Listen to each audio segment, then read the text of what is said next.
video, we look at how to achieve high performance by providing outstanding quality service. We've drawn on the experience of two organisations, Mobile and Centrelink, to show how putting customers first and developing quality service really does make a difference. If you want to improve your customer service and achieve higher performance, you need to know your customers. Ask for customer feedback. Create service enthusiasm. Streamline procedures. Personalise service and ensure satisfaction.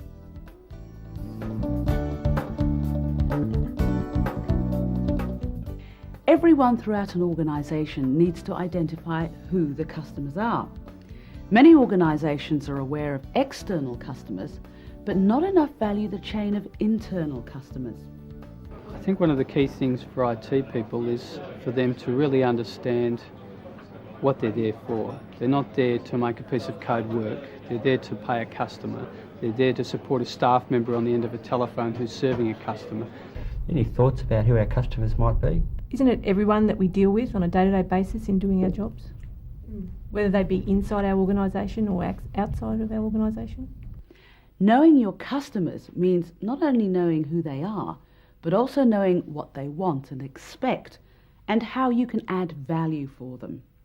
We knew we had customers, but we weren't interactive with them at all. We didn't really care about the customers then. If someone wanted something, you threw it on a truck and sent it out, whether it was a square drum or a round drum. And I mean, everyone's a lot more customer focused now, I guess. We've got to understand that we don't sort of add value by providing a service or just giving them product. It's what they take from us that adds the value. The customer determines whether there is value in it.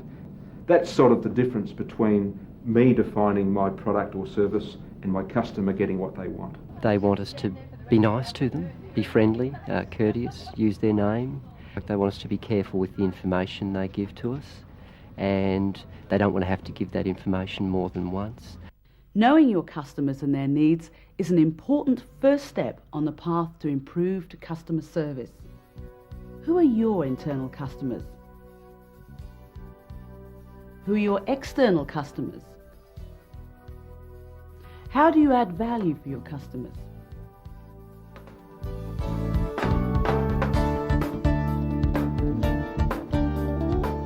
Okay. And also I'd like to thank you for sorting out a problem I had. That's fine. But also it took like about 5 times to sort out. I'd just like to tell you it wasn't really good enough. The most effective way of knowing what customers want or need is through customer feedback. Every contact with customers is an opportunity to gather feedback, an opportunity to listen to and act on what customers say. If we're truly listening to our customers, they will tell us. They will tell us. We have to listen to them. They're very strong in telling us that while we think we know what they need, we don't necessarily get that right all the time. We need to be able to find out what our customers want, what our staff need, and we need to be able to react to that. So we have to be really flexible and willing to listen. How are we going to get feedback from our customers? We've looked at the kind of customer service, but how are we going to find out if we're on the right track? Of course, the best way to get customer feedback is to ask for it. And you should ask for it in as many different ways as possible. Make it easy for customers to let you know what they think. We can get this information in various ways, by customers ringing up the feedback line, sending in customer comment cards, sending in letters, having chats with staff. We're running, I suppose you'd call them focus groups. I talk to a number of customers from each service centre. We talk to them about the things they like, the things they don't like about the service from that office. What we're really looking to get out of the discussion this morning is perhaps some ideas and thoughts that you have about the service we provide to you, our customers, and some of the experiences you've had in dealing with this office. So, really, or I'll ring to find out if anything's been done about my problem, and they won't really know what's going on. Right. We've created a culture inside which says, please give us this feedback. We won't be defensive about it. We want to actually improve ourselves. Okay, we've actually got these customer feedback cards. It just says what you think here. So feedback from internal customers is just as important as feedback from external customers. Staff, teams, managers all need to ask each other for feedback. Once the feedback has been gathered, organisations need to think about what to do with this information. How should they act on it?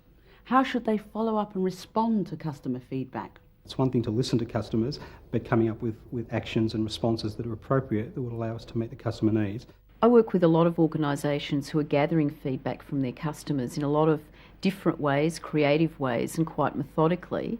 And staff have learnt to listen to their customers, but they don't always listen undefensively, and then they don't always respond well, because what they really need to do is give an immediate prompt response, acknowledge that the problem is going to be dealt with, assure the customer that some action will be taken. Asking for customer feedback and responding to it is the most important way of ensuring customers get the service they need and expect. How do you ask for customer feedback? From internal customers? From external customers? How do you respond to feedback?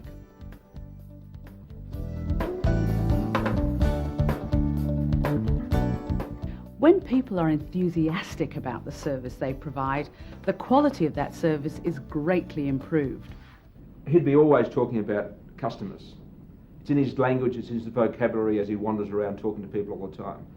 Our staff are very committed to improving service for customers, and that's a wonderful base that we have to work off. It's people evaluating their day-to-day job. At the end of the day, did I deliver the best customer service? Did I do the most that I could do for the customer? When staff are dissatisfied, this can lead to them providing poor service to others. So managers need to monitor the level of staff satisfaction and model enthusiasm for service. If you are treated well internally, then you're more likely to treat an external customer well. And I think they're interlinked. We really have to look after and care for our staff and have ways of measuring how they are feeling about the job, because if we don't treasure our best asset, which is the staff, then we won't get the customer satisfaction that we're trying to get. One way that Centrelink has promoted service internally is by creating service champions who have a special responsibility to focus on customer service and to increase staff awareness and commitment. Yeah, we have a customer service champion, and his role in the centre is to be involved in all of the committees and to play the role of advertising and pushing customer service and putting it on everyone's mind. If staff are enthusiastic about service and understand its importance, the organisation is well on the way to becoming a high-performance workplace. Are your staff enthusiastic about service? How do you create enthusiasm for service?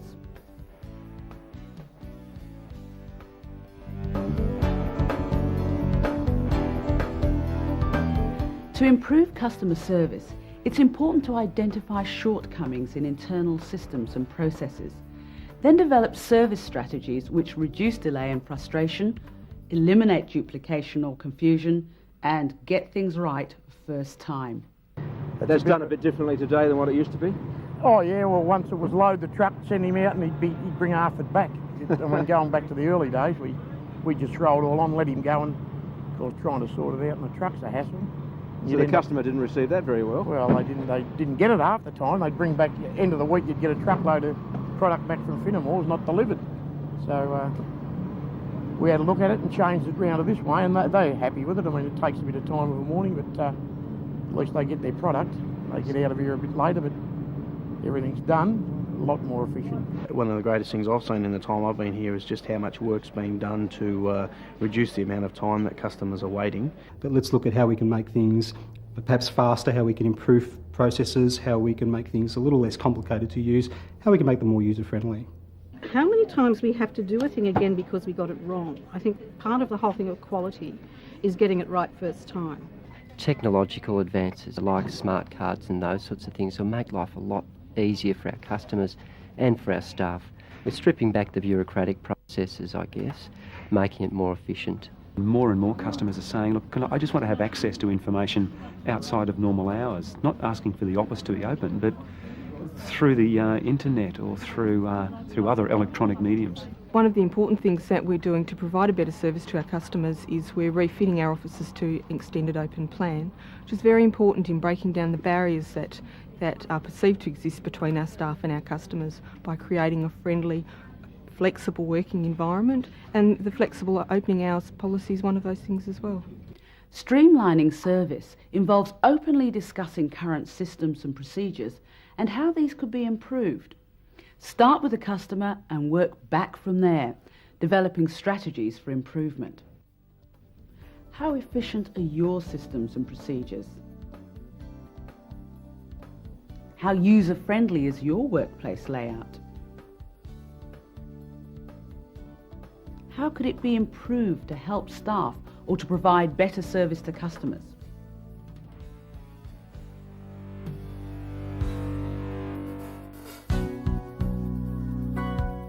To satisfy and retain customers, it's important to personalise your service. Mobile Loops customer service, Amanda speaking.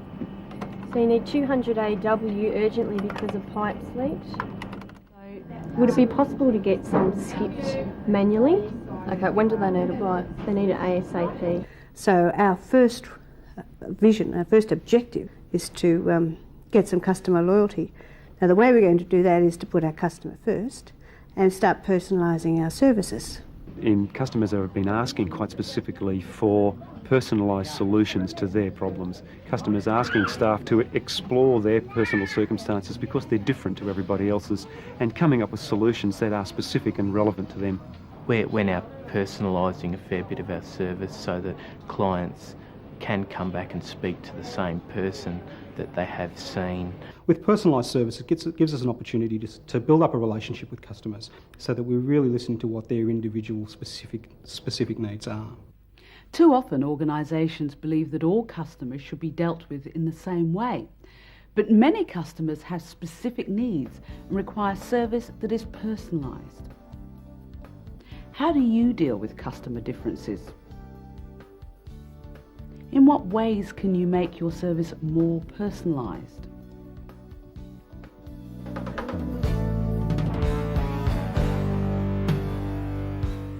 Organisations need to develop a customer service strategy. They must look for trends and develop systematic ways of responding. They must use information from customers to become proactive, to see and resolve issues even before they develop. At Mobile, team members sought out and visited their customers, and they asked lots of hard questions about their performance, what they could improve, what wasn't going right for the customers, and then they really set out to try and do something about that to close those gaps.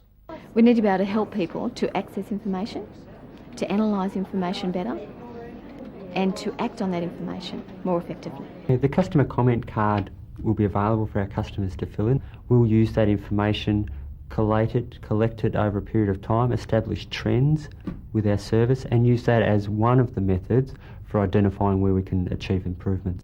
We are encouraging all staff to look daily at customer satisfaction, and they can enter their own data into the system. So just by asking the customer whether that was what they wanted, or did we meet their needs, they can collect their own more up-to-date data regularly. You can ensure customer satisfaction if you listen to customer feedback and establish systematic methods of response.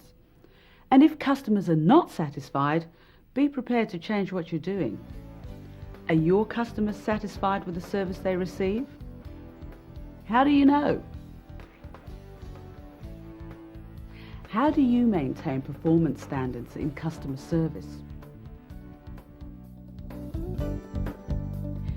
If you want to develop superior customer service, you need to know your customers and their needs, ask for customer feedback and respond to it, create service enthusiasm among staff and managers, improve and streamline procedures, personalise service and maintain standards, and ensure satisfaction.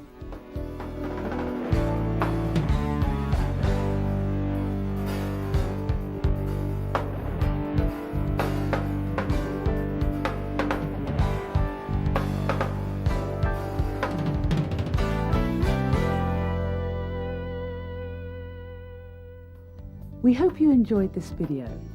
Other videos in the series which can help your organisation become high performing include strategies for change, successful leadership, success factors for teams, the balanced scorecard and rewarding performance.